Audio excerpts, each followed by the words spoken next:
समासांता, इसका जो है अधिकार होता है आपाद परिसमाप्ते अधिकार। पाद की परिसमाप्ति तक क्या होता है? अधिकार होता है।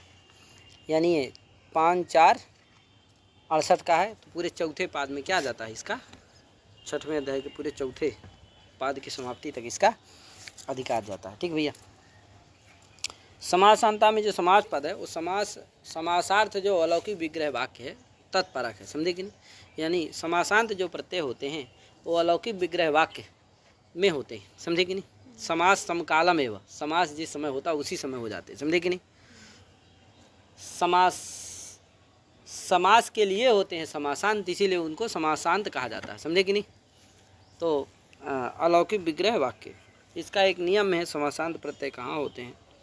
तो अलौकिक विग्रह वाक्य उत्तर पदस्य अनंतरम, है कि नहीं? समासस्य अवयवभूय समासांता प्रवर्तन्ते, समझे कि नहीं? सच सुपाहिते के परस्ताद इति पक्षे तद्धितान्तत्वात् प्रातिपदिकत्वे पुनः सुबि अकृते च समासा, समझे कि नहीं? तो इस तरह से इसका एक सिद्धांत है, हम उसमें भी बताएं, लोक सिद्धांत का जब पढ़ा रहे थे तो उसमें बताएं। अब सूत्र आया अव्ययभावे शरत प्रभृतिभ्यः। अव्ययभावे ये सप्तम्यंत है, शरत प्रभृतिभ्यः, लेकिन शरदादि गण में जो पठित है उन शब्दों से क्या होता है? समासांत टच प्रत्यय होता है। समासांता का अधिकार आएगा जिससे समासांता टच प्रत्यय से अव्ययभावे। ठीक है भैया। तो अव्ययभाव का मतलब अव्ययभाव से अलौकिक प्रक्रिया अलौकिक विग्रह वाक्य इत्यर्थ, समझे कि नहीं? अव्ययभावादि सब क्या है? अलौकिक विग्रह वाक्य परक है। ठीक भैया, उसी में ना समासांत होता है। तो ये सब जो अव्ययभावादि हैं सब क्या है? तत्समासार्थ विग्रह वाक्य परक है, अलौकिक विग्रह वाक्य परक है। ठीक है भैया, मैंने अव्ययभाव से अलौकिक विग्रह वाक्य इत्यर्थ, समझे कि नहीं? तो शरदादि गण पठितेभ्यः शब्देभ्यः समासांता तद्धितः टच प्रत्यय स्यात्। समासांता का अधिकार आ रहा है, समासांता का भी तद्धिता का भी। ठीक है भैया, यहाँ आता है। तो तद्धिता समासांता टच प्रत्यय स्यात् अव्ययभावे, मैंने अव्ययभाव से अलौकिक विग्रह वाक्य इत्यर्थ, समझे कि नहीं? उत्तर पदस्य अनंतरम इत्यर्थ, समासस्य अंतावयव। ठीक है, समासस्य अवयव। आगे सरदा समीपम उपसर्दम, समीप अर्थ में क्या है? यहाँ वर्तमान अव्यय उप है, अव्ययम विभक्ति से समीप अर्थ में समास कर लेना तो उपसरद बन जाएगा। और सरादि गण में पठित शब्द कौन है? सरद है, तदंत कौन हो जाएगा? उपसरद, उससे क्या हो जाएगा? समासांत टच प्रत्यय हो जाएगा। उपसरद आ मिला दो उपसरद और सु आएगा, सुकाम हो जाएगा, उपसरदम अदंत विभव बन गया। प्रतिविपासम विपासम विपासम प्रति प्रतिविपासम, यहाँ विपासार्थ में है समास हो जाएगा, यहाँ भी क्या हो जाएगा? टच प्रत्यय हो जाएगा, प्रतिविपासम बन जाएगा। शरद विपास अनस मनस उपानः दिव हिम्बत अंडु दिश दृश विष चेतस इत्यादि तद यद कियद, ये सब क्या हैं? शरदादि गण में पठित शब्द हैं। इनसे सबसे क्या होता है? समासांत टच प्रत्यय होता है समास करने के, समास के अलौकिक विग्रह वाक्य में, अव्ययभाव समास में। ठीक है भैया, अव्ययभाव समास का मतलब अव्ययभाव के अलौकिक विग्रह वाक्य में। ठीक है।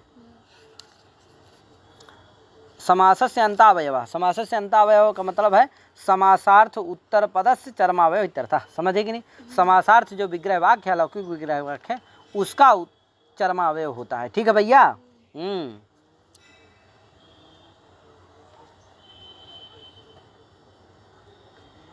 आगे प्रतिविपास, इसीलिए देखो उपसरद क्या हो जाता है?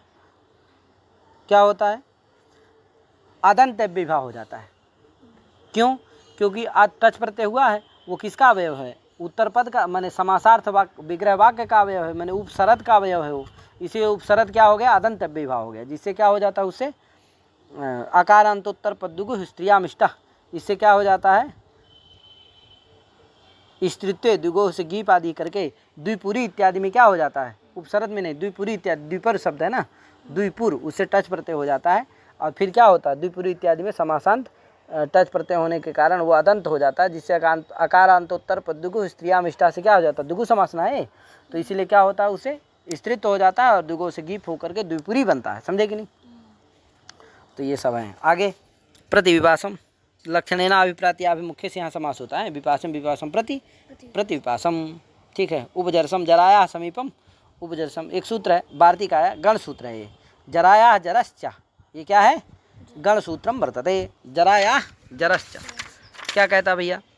जरा को क्या करता है? ये जरस करता है, और समासांत टच प्रत्यय भी करता है। ठीक है, तो जरा या समीपम जरा को क्या हो जाएगा, जरास हो जाएगा, टच प्रत्यय हो जाएगा, अदंत हो जाएगा, उपजरास, और फिर सु आएगा, सुकाम हो जाएगा, उपजरसम बन जाएगा। प्रतिपर समनुभ्यो क्षण, प्रतिपर माने प्रति से, पर से, सम से, अनु से परे जो अक्षी शब्द है उसको क्या हो जाता है, इसका अर्थ है प्रतिपर, गढ़ सूत्र है ये भी, माने प्रतिपर सम अनु इनसे परे जो अक्षी शब्द तदंत अव्ययभाव से क्या होता है, समासांत टच प्रत्यय होता है। तो देखो अक्षिणी प्रति, इस विग्रह में क्या हो जाएगा, अक्षी का अक्षी और प्रति समास हो जाएगा, क्या बनेगा, प्रति अक्षी और यण होकर के प्रत्यक्ष बन जाएगा, और उससे समासांत टच प्रत्यय हो जाएगा, प्रत्यक्षी आ हो जाएगा, और ये से जैसे इकार का लोप हो जाएगा, प्रत्यक्ष आ हो जाएगा, मिल जाएगा, प्रत्यक्ष हो जाएगा, सु आएगा, सुकाम हो जाएगा, प्रत्यक्षम बन जाएगा। क्या अक्षण परम परोक्षम, अक्षण परम परोक्षम, इस विग्रह में क्या होगा, परम के साथ क्या हो जाएगा, अक्षी का समास हो जाएगा। कोई कहा भैया परम क्या नहीं, अव्यय ही नहीं है, समास कैसे होगा, तो कहा इससे समासांत विधान, परम शब्द से परे अक्षी को विधान, अक्षी शब्द को, अक्षी जो शब्द तदंत को समासांत टच प्रत्यय विधान करना क्या हो जाएगा, अनुपन्न हो जाएगा।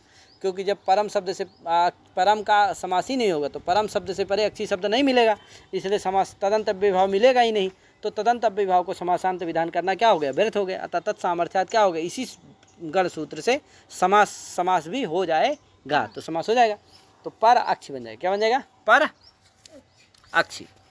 अब कहा परोक्ष क्या होगा भैया, तो कहा भैया परोक्षे लिट इति निपातनार पर से उकारादेशा, कहा परोक्षे लिट में क्या है, परोक्ष है ना, पर अक्ष है, ओकार हुआ कि नहीं हुआ, तभी ना परोक्ष बना है, अतः निपातनात् क्या हो जाएगा, उकारादेश हो जाएगा, क्या बनेगा, परोक्ष। तो क्या होगा फिर, परो अक्ष बन जाएगा, और एंगा पदन से क्या हो जाएगा, पूर्व रूप हो जाएगा, तो क्या बने, परोक्षम, परोक्ष, फिर से आएगा सु आएगा, सुकाम हो जाएगा, परोक्षम बन जाएगा।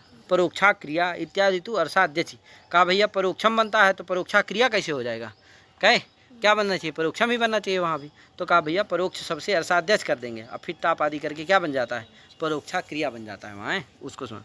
समक्षम अक्षणा, अक्षणा समम समक्षम, ठीक है, अन्वक्षम इत्यादि सब जगह क्या कर लेना, समास आए, अक्षणो योग्यम समक्षम, अक्षणा योग्यम, अक्षणों मैंने या अक्षणों योग्यम, अक्षि दुई है इसलिए द्विवचनांत प्रयोग कर दिया, कहे अक्षणों पश्चात इति अन्वक्षम, अनु अर्थ में वर्तमान, पश्चात अर्थ में वर्तमान विभाव, यहाँ भी समास हो जाएगा। ठीक है, आगे सूत्र आया अनश्चा, क्या ये कहता है अनंताद अव्ययभाव टस्यात् समासांता टच प्रत्याशत, है कि नहीं, अनंत अव्ययभाव से समासांत क्या होता है, टच प्रत्यय होता है। नस तद्धिते नान्त भस टे लोपा से तद्धिते, नान्त जो भासंज्ञक टी उसका क्या होता है, लोप होता है, तद्धित के परे रहते। उपराजम राज्ञा समीपम उपराजम, आत्मनि इति अध्यात्मम, यहाँ दो जगह क्या हो गया, एक जगह समीप अर्थ में, एक जगह विभक्त अर्थ में क्या हो जाएगा, विभाव समास हो जाएगा, है कि नहीं। राजा गस उप और और आधि आत्मा गी समास हो जाएगा, और अध्यात्मन बन जाएगा, वही आत्मा आत्मन गी आगे अधि, इसमें क्या हो जाएगा, राजन गस उप, ठीक है, समास हो जाएगा, व्यक्ति लुक होकर के उपराजन बन जाएगा और अध्यात्मन बन जाएगा। अब फिर क्या होगा, अनश्च अनंत अव्ययभाव है, दोनों जगह टच प्रत्यय हो जाएगा। टच में क्या होगा, टच होने के बाद इसे न सद्धिते से टी संज्ञा का आन का दोनों जगह लोप हो जाएगा, और टच का मिल जाएगा, जिससे अतंत अव्ययभाव हो जाएंगे, जिससे क्या होगा, सु आएगा, सुकाम हो जाएगा, तो उपराजम और अध्यात्मम बन जाता है, आत्मनि इति अध्यात्मम, ठीक है। आत्म विषय इत्यर्थ, आत्म विषय संबंधी जो ज्ञान होता है वो अध्यात्म होता है, ठीक है, मैंने परमेश्वर विषय जो ज्ञान होता है वही क्या है, अध्यात्म है। नपुंसकात अन्य तरस्या, का भैया अनंतम अना आ जाता है इसमें, जिससे और तो अनंतम यत क्लीबम तदंतात अव्ययभाव टजवास्यात्, अनंत जो अनंतम यत क्लीबम, अनंत जो नपुंसक लिंग, तदंतात अव्ययभाव टजवासत, उससे तदंत जो अव्ययभाव उससे टज विकल्प से होता है। उपचर्मम उपचर्म, तो चर्मणा समीपम उपचर्मम, यहाँ क्या हो जाएगा, समासांत टच, ये अनंत कौन हो गया, चर्मन, अनंतम यत क्लीबम कौन है, चर्मन शब्द, तदंत अव्ययभाव कौन हो जाएगा, उपचर्मन, उससे टच प्रत्यय विकल्प से होगा, तो जब टच प्रत्यय हो जाएगा तब क्या बनेगा, उपचर्मन टच आ, नास तद्धिते से टीका लोप होकर के अदंत अव्ययभाव हो जाएगा तो उपचर्मम बन जाएगा, और जब टच नहीं होगा तो उपचर्मन रहेगा, और फिर ना का क्या हो जाएगा, लोप हो जाएगा, क्या होगा, ना का लोप होगा, लोपा प्रातिपदिकांत से है, और पहले सु आएगा, सु का क्या हो जाएगा, लुक हो जाएगा, और फिर न का भी लोप हो जाएगा, न लोपा प्रातिपदिक कैसे उपचर्मन रहेगा है, न का लोप हो जाएगा जब टच नहीं होगा तब, तो उपचर्मन रहेगा, ना का लोप हो जाएगा, न लोपा प्रातिपदिक, पहले सु का लोप कर देना, फिर ना का भी लोप कर देना, क्या बन जाएगा, उपचर्म। तो उपचर्मम उपचर्म दो रूप बनते हैं। नदी पौर्णमास्याग्रहायणीभ्य, है कि नहीं, नदी पौर्णमास्याग्रहायणीभ्य, ठीक भैया। ये पूरा क्या है, समस्त पंचम्यंत पद हैं। नदी च पौर्णमासी च आग्रहायणी च इति नदी पौर्णमास्याग्रहाय आग्रहायण्य तेभ्य ताभ्य, है कि नहीं, तेभ्य कर लेना, नदी पौर्णमास्याग्रहायणीभ्य, ठीक है। तो स्त्रीलिंग है ना भैया, इसलिए ताभ्या ही करना ज़्यादा ठीक है। कहीं कहीं तेभ्या भी लिखा है तो उसको जाने देना, ताभ्या। आगे नदी पौर्णमासी आग्रहायणी ये तदंतात अव्ययभाव समासांतात टच प्रत्यय स्यात्, ठीक है ना, सचत अद्धिता विकल्पेन, टच प्रत्यय होता विकल्प से। तो उपनदम नद्याः समीपम, उपनदम समीप अर्थ में अव्ययभाव समास करके उपनदी बन जाएगा। और तदन नद्यंत अव्ययभाव कौन हो गया, उपनद, उस उपनदी उससे टच होगा, भा संज्ञा इकार का लोप होकर के उपनद अदंत अव्ययभाव बन जाएगा, उससे सु आएगा, सु काम हो जाएगा, उपनदम बन जाएगा। और जब टच प्रत्यय नहीं होगा तो उपनदी रहेगा दीर्घ, और ह्रस्व नपुंसक के प्रातिपदिक क्या हो जाएगा, ह्रस्व हो जाएगा, तो क्या बनेगा, उपनदी, आगे सु, सु का लुक हो जाएगा, क्या बनेगा, उपनदी, ठीक है। इसी तरह से उप पौर्णमासम बना लेना, नहीं तो उप पौर्ण मास ही बन जाएगा, ठीक है। उपाग्रहायणम बन जाएगा, नहीं तो उपाग्रहायणी बन जाएगा, है कि नहीं। पौर्णमास्याः समीपम उप पौर्णमासम, नहीं तो उप पौर्णमासी, और आग्रहायण्याः समीपम उपाग्रहायणी, इसी तरह बनाना है। जया जयंताद अव्ययभाव टजवा स्यात्, जयंत जो अव्ययभाव उससे टच प्रत्यय क्या होता है, विकल्प से होता है। समिधा समीपम उपसमिधम, उपसमित, जब टच प्रत्यय हो जाएगा तो उपसमिध रहेगा, और समिध क्या है, उपसमिध क्या है, जयंत अव्ययभाव, धा प्रत्यय क्या, धा क्या है, जय में आता है, तो जयंत अव्ययभाव टच प्रत्यय हो जाएगा, आ बचेगा उपसमिध, आदंत अव्ययभाव होने से सु आएगा, सु काम हो जाएगा, उपसमिधम बनेगा। जब नहीं होगा टच प्रत्यय तो उपसमिध रहेगा, और सु आएगा, सु का लुक हो जाएगा, और धा को चर्थ होकर के क्या बन जाएगा, पहले जस तो कर लेना, फिर चर्थ तो कर लेना, तो उपसमिधा उपसमित उपसमिद दो रूप बन जाएंगे। गिरेश सेनकस्य, क्या भैया, गिरियंताद अव्ययभाव टजवा स्यात्, सेनक ग्रहण पूजार्थम, कहा सेनक जो ग्रहण है वो पूजा के लिए है, क्योंकि वह तो आ ही रहा है ना, तो विकल्प सिद्ध ही है, अतः वो पूजा के लिए है। तो गिरियंत अव्ययभाव से क्या होता है, गिर नपुंसकाद नतरस्याम चाहिए, नतरस्याम आता है, नतरस्याम वह एक ही है भैया, तो विकल्प सिद्ध ही था, सेनक ग्रहणम किमर्थम, तो पूजार्थम है। तो गिरि शब्दांताद अव्ययभाव टजवा स्यात्, तो गिरे समीपम उपगिरम, यहाँ क्या हो, समीप अर्थ में अव्ययभाव समास करके उपगिरी बन जाएगा, टच प्रत्यय हो जाएगा विकल्प से, जब हो जाएगा तो उपगिरी टच, उपगिरी आ, भा संज्ञा इकार का लोप, उपगिर आ मिला दो, उपगिर आदंत अव्ययभाव से सु आएगा, सु काम हो जाएगा, उपगिरम। और जब टच प्रत्यय नहीं होगा तो उपगिरी रहेगा, और सु आएगा, सु का क्या हो जाएगा, समूह नपुंसक से लुक हो जाएगा, क्या बन जाएगा, उपगिरी। तो इस तरह से क्या हो गया, इति अव्ययभाव समास प्रकरण, इस तरह से अव्ययभाव समास प्रकरण पूरा हो गया। तो आप लोग खूब लगाइए, खूब पढ़िए। हरिओम, नमो नमः सभी को। आगे अथ तत्पुरुष समास प्रकरण ये कल चलेगा। हरिओम।